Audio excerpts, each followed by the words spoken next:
No iti United States of America kat may panakkel ti agila a simbolo ti waya-waya, kinabanwar bilag kan kinandor. Dito mo't Pilipinas na ibilang dayto a national bird. Ngam kaano kadi a rinugyan arambakan ti pagilian ti importansya ti Philippine Eagle. Nagduduma ti kaayarigan ti agila, gapu iti nagduduma kababalin daytoy kas tumatayab, nga adan iti kangatuan a panagampayag iti tangatang kan bilit, nga adan iti napaot a panagbiag. San anadlaw adagos ti importansya na iti Pilipinas iti mano a dekada. Aging gaan na ideklara baban iti presidential proclamation, amarambakan tunggal June 4 aging ga June 10 iti tunggal tawen ti Philippine Eagle Week. Nangrugi dayto iti tawen 1999 iti pinirmaan ni sigud a Presidente Joseph Ejercito Estrada ti Proclamation No. 79. Naiduma ti monkey eating eagle ti Pilipinas, gaputa ditoy lang ang masarakan kan basitan ti populasyon da. Ita ti may kadapulo ket walo a pannakarambak ti Philippine Eagle Week.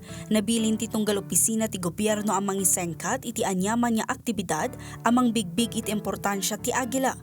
Iti pakasaritaan, ti Philippine Eagle kat nasirarak iti 1896, babaan kini English naturalist John Whitehead ijay Samar, na ipatulod dagiti tulang ti animal ijay London para iti panakasukimat daytoy. Kalpasan ti 5 aldaw, nakumpirma amay sa klase ti agila ti nasarakan.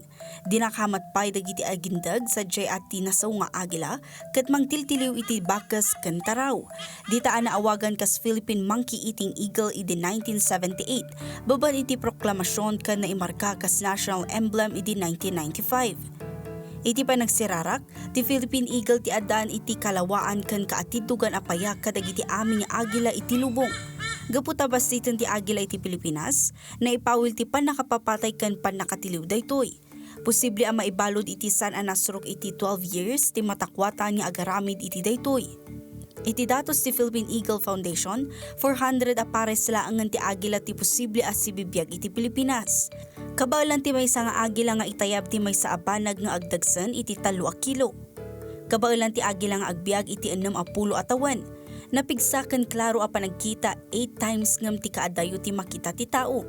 Monogamous ti agila ti Pilipinas. Saan agbirok iti dadu mga asawa aging nga asibibiyag ti partner na. Sa nakas kadagiti dadu mga animal kan tao. Ipasimundag ti agila at ti pannakaibus ti puli ket posible ken ti pannakapukaw ti biag ket saan ang mapakpakadaan iti baet ti kinalaing ken kinapigsa. Isud ga punanas ken asalwadan ti anyaman a biag iti rabaw ti daga. Ita, amuyon, barungal daw barungadan.